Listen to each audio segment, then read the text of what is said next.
as possible. My name is Christina.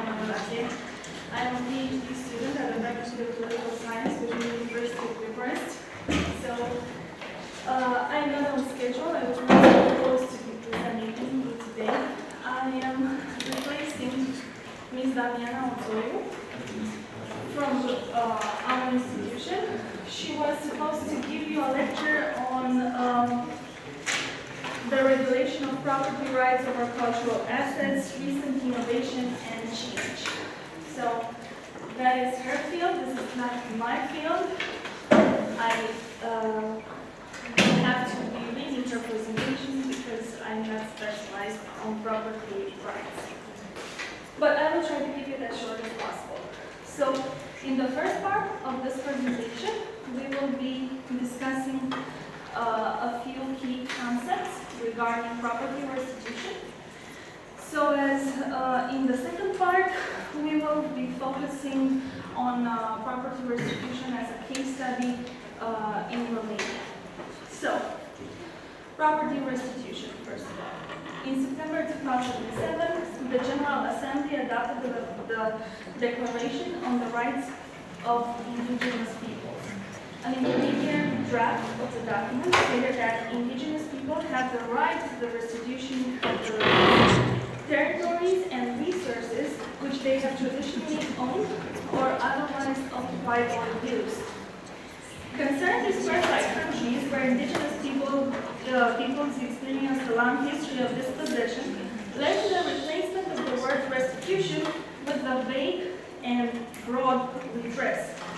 So I quote again, indigenous peoples have the right to redress by means that can include restitution or, when this is not possible, a just, fair, and equitable compensation for the lands, territories, and resources which they have traditionally owned or otherwise occupied or used, and which have been confiscated, taken, occupied, used, or damaged without their free, prior, and informed consent. This is Article 28 of the UN Declaration on the Rights of Indigenous Peoples of 2007. So the enactment of different legal and political instruments, such as the 2007 UN Declaration, aimed at recognizing the rights to restitution and compensation for property losses of the indigenous population. This is one recent dimension of a multi-phase phenomenon, the restitution of property as a form of reparatory justice. Decades before the 2007 UN Declaration was issued, the restitution of property abusively confiscated by the Nazi and communist states became a matter of domestic and international concern in Europe at the end of World War II and during the 1990s respectively, and in Latin America during the 1970s and the 1980s. When referring to property restitution, four main issues must be addressed, the first of which being the acknowledgement of unjust, although sometimes legal, appropriation of goods. Second, the moral and political imperative of dealing with this past. Third, the drafting of a legal framework allowing the restitution of goods. And fourth, but not least, the gradual implementation of the existing legal framework. So, restitution policies and programs. What kind of property are we having in mind when dealing with this issue? The list of methods used to seize different types of property is potentially infinite, and the profile of the populations affected by such actions vary, so that it cannot be exhausted with simple taxonomies. For example, before and during World War II, spoliation processes included abusive confiscation, nationalization, expropriation, and requisitioning.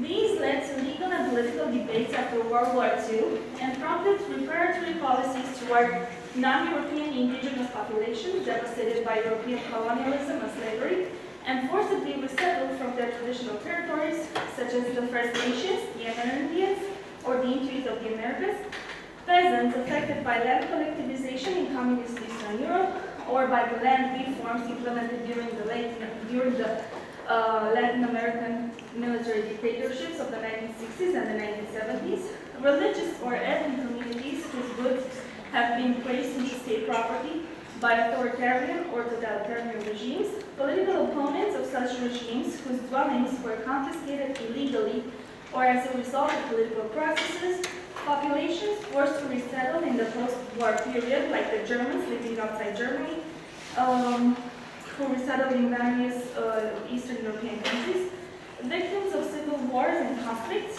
like in former Yugoslavia, and indigenous population in South Africa subject to segregation and apartheid. Some of these expropriations have been acknowledged, condemned, and partially compensated. The legal framework for restitution, the property rights being restored, and the categories of potential beneficiaries have varied to a degree similar to the multifariousness of the initial seizures of the contested property.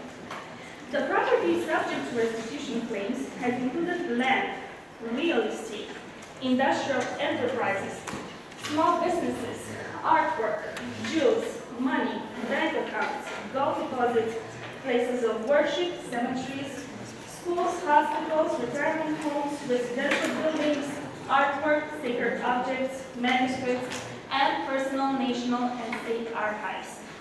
Before being abusively confiscated, these assets were owned by private individuals, non-governmental organizations, or ethnic or religious communities. The spoliation was carried out by state agents, often on the basis of legislation allowing the abusive confiscation, and in exceptional cases outside the legal framework in force at the time the spoliation took place. It usually entailed the transfer of property rights, including the right of ownership and the right of use, from the initial owners to some other party. The confiscated goods were sometimes retained by the state through its agencies and agents for its use. For example, confiscated homes were used by political leaders, or money held in confiscated bank deposits was used by state agencies, and other times incorporated into communal property as part of the agricultural collectives set up by the communist authorities in the Soviet Union and Eastern Europe, or transferred to other partners. For instance, in communist Romania, the Greek Catholic churches were transferred in 1948 to the majority Orthodox Church. Often, but not always, through property confiscation and transfer, the same party acquired both the right to own and the right to use the property. For example, the Romanian church was allowed to use the Greek Catholic churches, whose deed was not written in its name. In some instances, the state offers some financial compensation for the lost property at levels well below the market value. When evaluating property reform into the collapse of authoritarian regimes, the common understanding of the process relates to the restoring of pre-existing property rights. Property restitution means, in this case, the restitution of private property to former owners or their descendants. Other forms of retributive justice require a broader definition of property restitution. The literature dealing with the nascent movements for reparations to different indigenous populations in Australia, Canada, or New Zealand equates property restitution with the restoration of previously denied rights, even recognition of an indigenous territorial sovereignty, as in the case of Northern Canada. Another category whose protection and restitution has recently received attention refers to cultural property, which includes items with artistic, historic, or religious values, like indigenous artifacts, art objects, antiquities, ritual objects, or archives seized by European colonizers, or artworks confiscated by the Nazi and Russian armies from public and private collections across Europe, and archives stolen during wartime by Nazi Germany from Ukraine, Poland, Austria, France, and the Baltic states. The Nazi spoils of war were seized by the Soviet army and partially returned only after the dismantling of the Soviet Union. Who designs the property restitution program? The drafting and the implementation of restitution programs are mainly political decisions. Restitution is conventionally conceived within the limits of the sovereign political entity, the state, by parliaments and governments, and is implemented by legal experts and bureaucrats within a set of formal political and legal institutions. The principle of the return of seized property can be transposed into law only if the legislators endorse it, particularly in situations when legislating this principle requires a redefinition of the property relations that are politically and legally accepted in a given country, and when restitution involves the erosion of standards previously considered inviolable, like banking confidentiality, or the normal bona vacantia, ownerless goods. Restitution is often influenced by political parties, social movements, victims groups, or academics who bring their concerns to the political fora. The role of experts is important, especially if you take into account the fact that it's not only the responsibility for the past, but also its understanding, including the knowledge of the spoliation process, is sometimes absent from political and academic agendas. One example in this respect is the question of what is usually called Holocaust-era assets seized from the Jewish and Roma populations before and during World War II. In Eastern Europe, decades of communist propaganda and distortion of Holocaust history by communist historiographies made non-ideologically biased research and any confrontation with the region's wartime history unthinkable. During the first years after the fall of the communist regimes in 1989, the post-communist legacy of the communist official myths and narratives maintained their significance and symbolic weight both in historical and political discourses. This partially explains the first post-communist restitution laws, which included the Holocaust-era assets. The latter seizure was considered an exogenous process because the crimes in looting of property had supposedly been perpetrated exclusively by the Nazi occupation forces, not by the local population or the authorities of the state in question. Even in Western European countries unaffected by the rewriting of history under authoritarian or totalitarian regimes, such as Switzerland, the restitution or the compensation for the Holocaust-era assets required a changed understanding of the Swiss past and the consciousness of how much the practice of Swiss neutrality had served the interests of the Third Reich. The task of producing this type of knowledge falls mainly to individual historians, historical commissions, independent or governmental, or experts commissioned to research the spoliation process. This expertise has become valued in Western Europe and North America, where auction houses and museums must have their art collections monitored for items stolen during World War II. To whom are properties returned? Even when there is general political agreement on the politics of the past and the restitution program to be implemented, reparatory measures are always partial and limited. This is the reason why, for instance, the German authorities named for the reparations program intended for Holocaust survivors and other victims of the Nazi regime has been rejected by its beneficiaries. For them, Weiter Gutmann, I'm not sure how you pronounce it, understood in its etymological sense, is nothing but an utterly hopeless task. This is because the psychological damage caused by forced resettlement, seizure of property, and the loss of social and cultural capital cannot be compensated by the mere restitution of property years or decades after the crimes were perpetrated. Under these circumstances, two limitations are particularly relevant. First, property restitution is often part of a larger process by which a new political regime tries to distinguish itself from the ancien regime. Denazification, defascisation, de-gentrification, decommunization. Initially, at least, the symbolic chronological limit is axiomatic.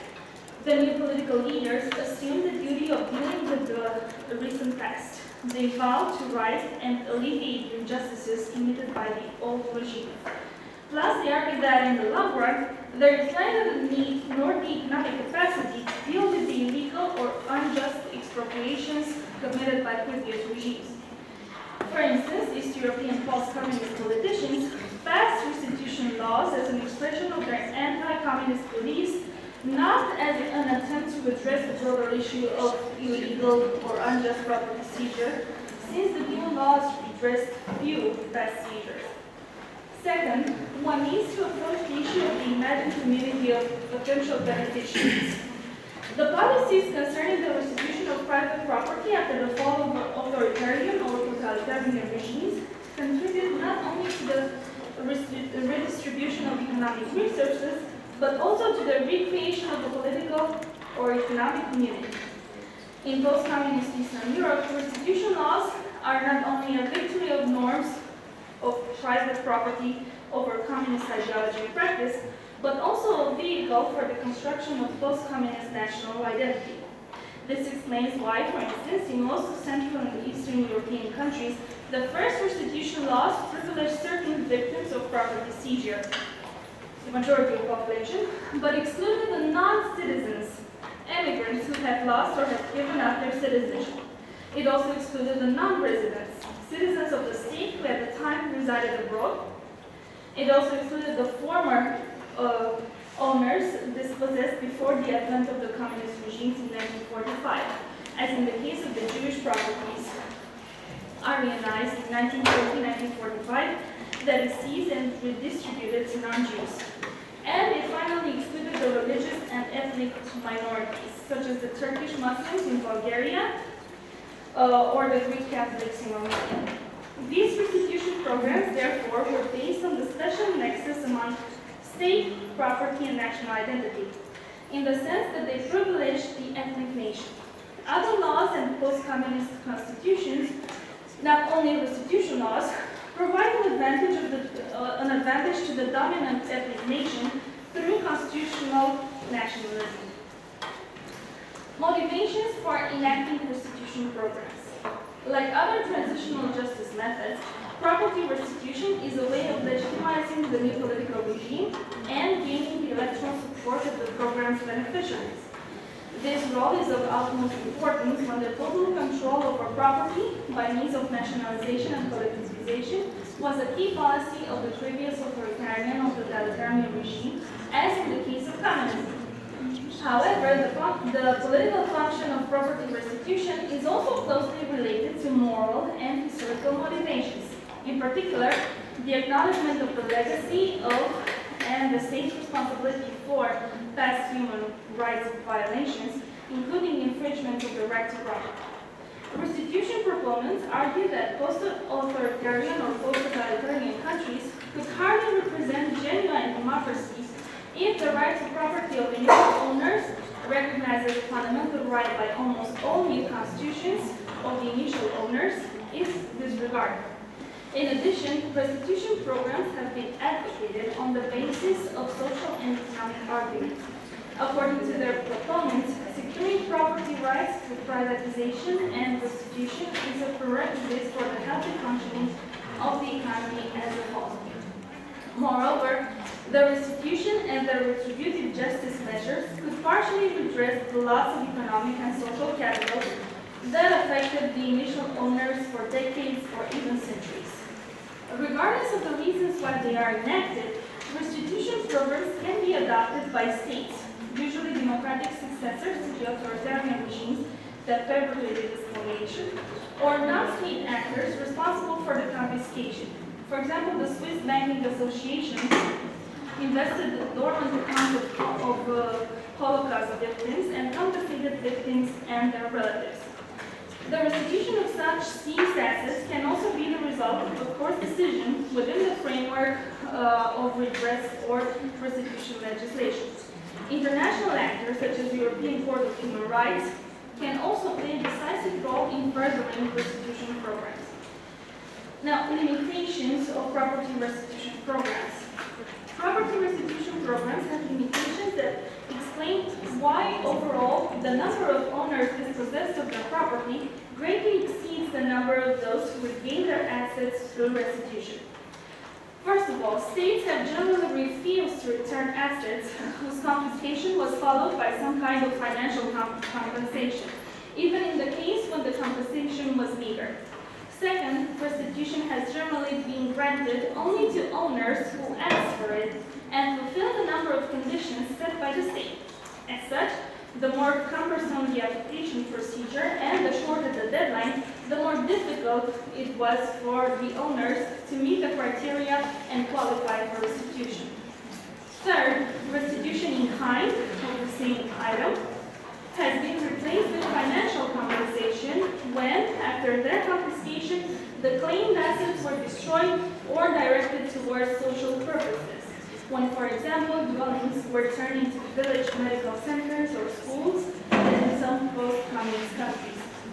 Fourth, restitution has been complicated when different ownership claims acquired at different moments of time have been presented for one and the same property, and when the documents attesting ownership rights were lost or made unavailable, as the decision to reward one claimant but not another has been contested and seen as politically motivated.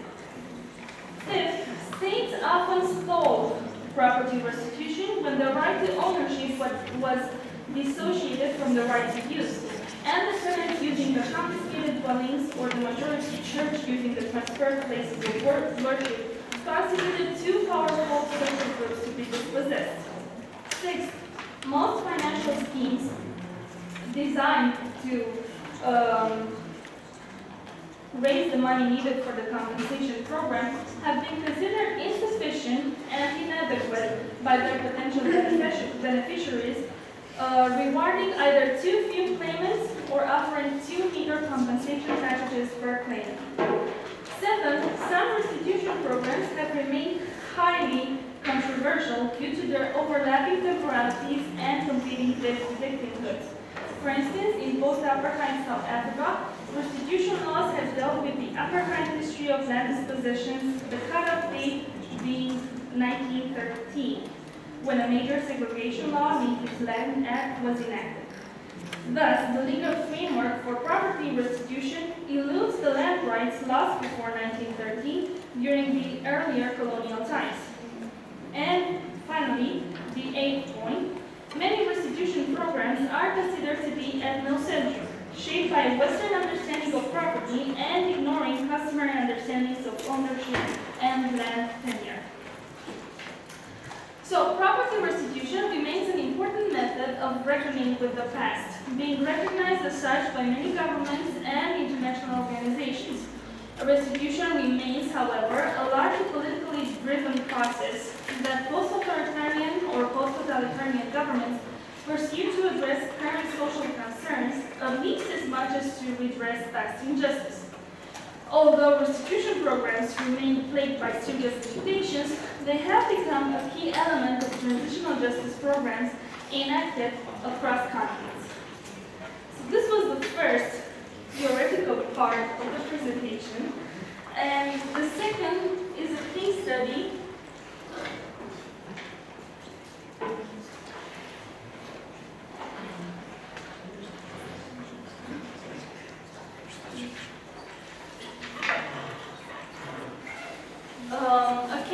regarding the property restitution and ethno-national political discourses and projects in post-communist Romania.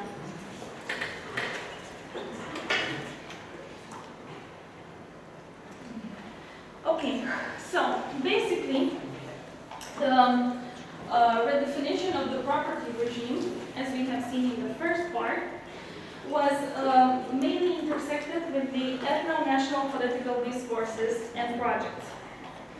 The restitution policies were restricted to existing citizens and permanent residents, and they excluded non-citizens, non-residents, the former owners dispossessed before 1945, and the associations and the organizations of the religious and ethnic minorities. Why was the ethno-national rhetoric important? Because restitution was seen as a process based on the idea of a special nexus among state, property, and national identity. So the analysis of property restitution in the case of Romania should take place on three levels. The first of which, the macro level, would refer to the legal framework.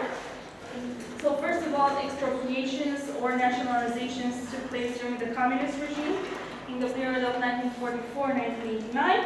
And secondly, the restitution and the compensation of these properties occurred after 1989. The types of property that were restituted were both individual and communal. At a second level, the meta-analysis should take into account the ethno-national and anti-Semitic political discourses as policies were proposed, advocated, and resisted in the name of fostering the well-being of an ethnic community at the expense of excluding those internal and external groups who are not considered to belong to it. And finally, at the micro level, the analysis should take into account the everyday discourses on property rights.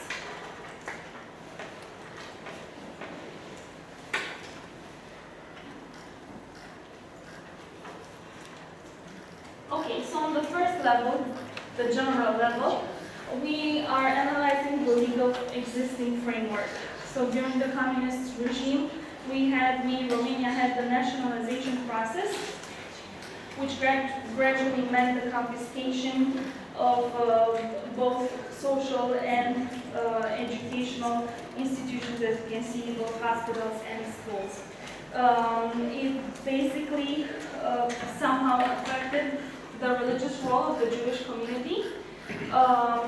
Although that role was apparently maintained, it was maintained under strict political control. So as you can see here, cult religion wasn't forbidden, and moreover, the security in Romania, had plenty of informers present when the celebration took place in the synagogue. But everybody in the community knew, and that was a common practice.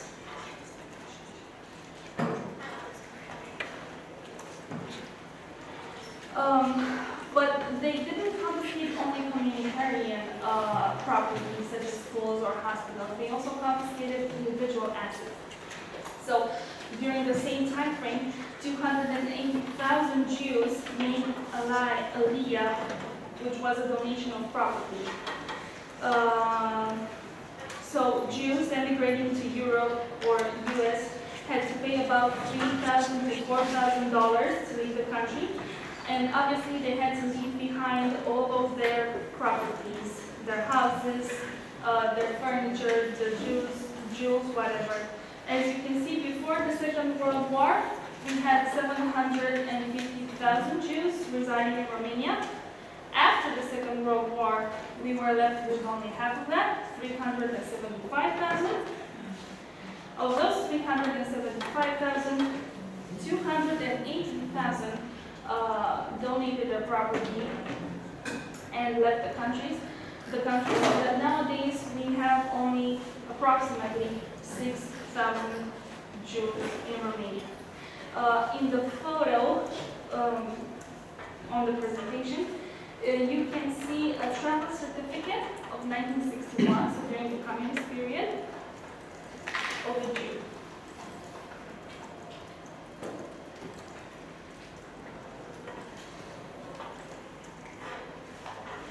What happened after 1989? So after 1989, we had the first normative act, according to which a limited number of Jewish assets could be restituted. The first important law passed in 2002. However, individual property was initially restricted only to current citizens of Romania. Of course, both types of law, those regarding the communal property and those regarding individual property, excluded the period between 1940 and 1945, when most of the assets were confiscated. What about the ethno-national and anti-Semitic discourses, this being the third and final level of the analysis? You can see in the photograph on the presentation, Corneliu Vadim Tudor. He is the leader of the Greater Romanian Party. The Greater Romanian Party is an ultranationalist political party. Its discourse focuses on the Romanianness, on the conspiracy theory, on revisionist arguments, and they are very adamant about it. For instance, you have three very interesting quotes. The first of which, regarding Romanianness, states that we shouldn't sell our country. A country is a living organism. If we cut it into pieces, in concert with the foreigners, we will offend God. So of course, the focus on religion. We already have offended God.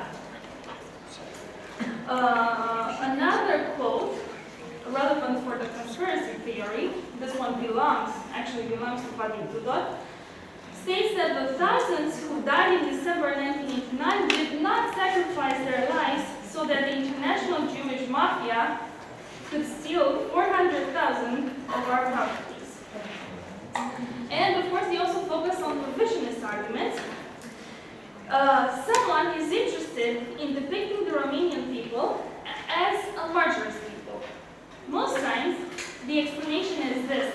The next step after such accusation is to ask for restitution, be it collective or individual, minor or major, massive.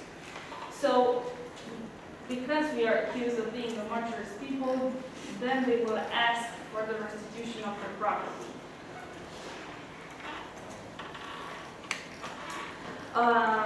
Also, a fourth element of the discourse of ultranationalist political parties focuses on the myth of Judeo-Bolshevism.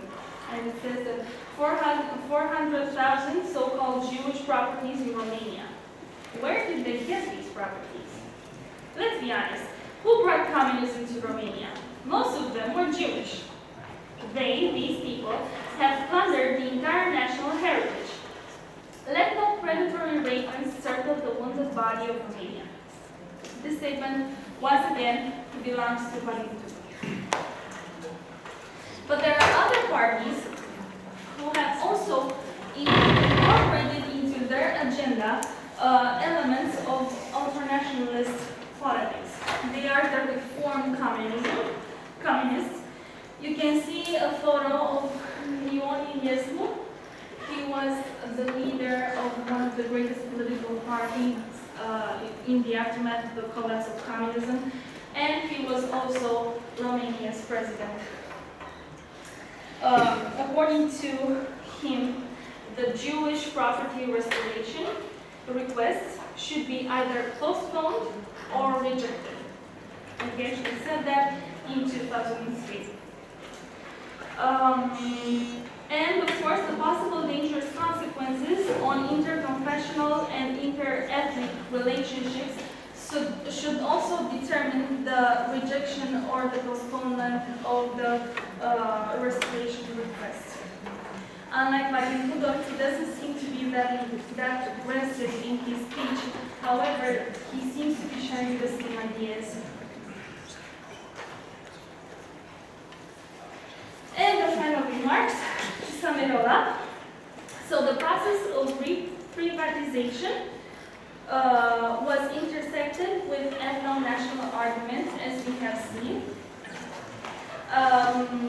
The restoration process focused on ethnic politics, which were largely consistent with norms and political practices inherited from the national Stalinist regime. We have main political actors, such as leaders of political parties and former presidents, justifying differential and sometimes discriminatory treatment. So nationalist politicians, as Vadim Tudor, reform communists, as Ion Iliescu, or leaders of the Orthodox Church, who of course had a great interest in preserving their property. And all the parties, and finally a comment by Cristian Preda, all the parties with governmental aspirations borrowed this nationalist rhetoric regarding the restitution of property, of confiscated property. Of course, because it appealed to the masses.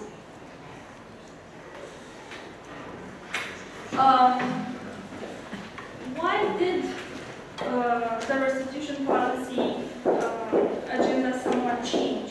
Well, first of all, because it did change after 2002. First of all, there were certain juridical mechanisms of exclusion which were declared invalid, especially after 2002-2003.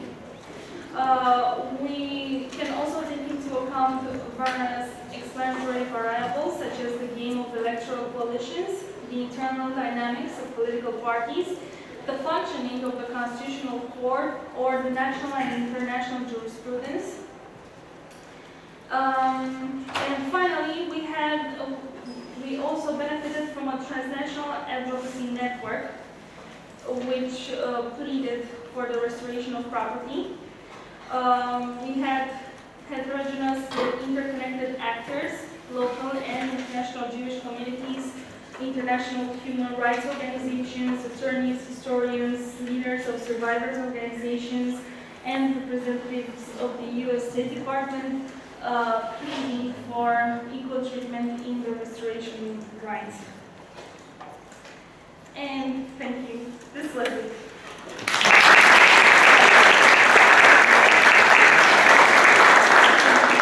Now, of course, I'm not going to ask you for any questions because this is not my field of research, so I wouldn't know what to answer. But instead, what I've discussed with Professor Sula, and he also said it would be a nice idea, would be to challenge you guys from so many different countries to think whether or not you also experience this issue with differentiated treatment regarding the restoration processes in your countries, the restoration of property. For instance, in Ukraine or in Croatia,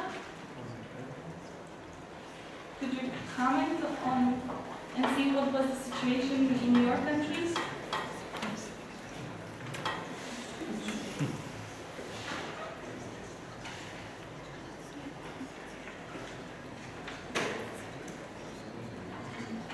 Please repeat it a little louder. Oh, I thought I was talking about that. Okay, so instead of asking me questions, I will ask you to please think whether or not in your country you experienced similar issues regarding the restitution of properties. Did you have confiscated properties? Were they given back to their original owners? Did they discriminate based on religion, based on ethnicity? Yes, Croatia, right? Yeah, Croatia, but I mean, it's a really narrow topic. Actually, I don't know if anyone has any concrete data, but we had some issues, especially after the war, Homeland War or something. The War of Yugoslav Secession. Okay, yes, thank you. There was this. There were a lot of talks about returning the confiscated properties from the communist regime, but there was also a lot of things going on with the confiscation of properties during the war, and a lot of people, especially of the Serbian nationality, fled, and a lot of Croats took their homes. But I mean, again, I don't have any data. This is just my feeling. Then we had the large reconstruction program. I don't know the details. Yeah, but I don't know what the details. Yeah, this is maybe a different sort of problem, a problem where the Jewish population was first expropriated in the 40s, a lot of them never came back, then appropriated by the Communist Party, and we still have quite a few of these, let's say, misallocated. So what they do is if the new owner who bought the place in the 60s, 70s wants to get rid of this apartment, say, he first has to offer it to the old owner, which may be Jewish, so the old pre-communist era owner, whoever it was, at the same price that he had bought it at. Which means that an apartment in the center of Zagreb, which probably costs about, well, between 100, over 100,000 euros, would have to go for, say, 10. So these don't get, well, it's not fair. The problem is you can't just steal someone's apartment, you know, it's been in the family for 60, 70 years. You can't just say, okay, well, let's rectify something that happened 80 years ago by taking it away from you. So this was a compromise. You keep it. If you ever want to sell it, you have to first offer it to the original owners or their children's children or whatever, at the same price. And are the sellers satisfied with this compromise? I don't think anyone is satisfied with this compromise. The old owners don't get it back. or they have to wait for decades and decades, and new owners don't really want to sell at this price. Okay, thank you. What about Ukraine? Speaking about Ukraine, we have only on the state level those property issues. For example, Crimea. Now, we want to take back from Russia our military equipment, which is in Crimea now. But you know that it is occupied and it is very hard to deal with Russia now. So I think it's the only thing I heard about, only on the state level. About personal, I can't see, no. It's not. Okay, but that's a really interesting answer. Thank you. Okay, so this was Ms. Otoya's presentation. Now, before going to lunch, presuming that lunch is actually ready, I have a couple of administrative announcements to make. So, first of all, during yesterday's meeting with the professors and the PhD students, we discussed about dividing the students into groups. And we agreed that all of the participating students will be divided into 6 groups. Furthermore, the groups will be constituted based, first of all, on the status of each of you. BA level, MA level, PhD, Cs. So we're going to mix you having BAs, MAs, and PhDs together.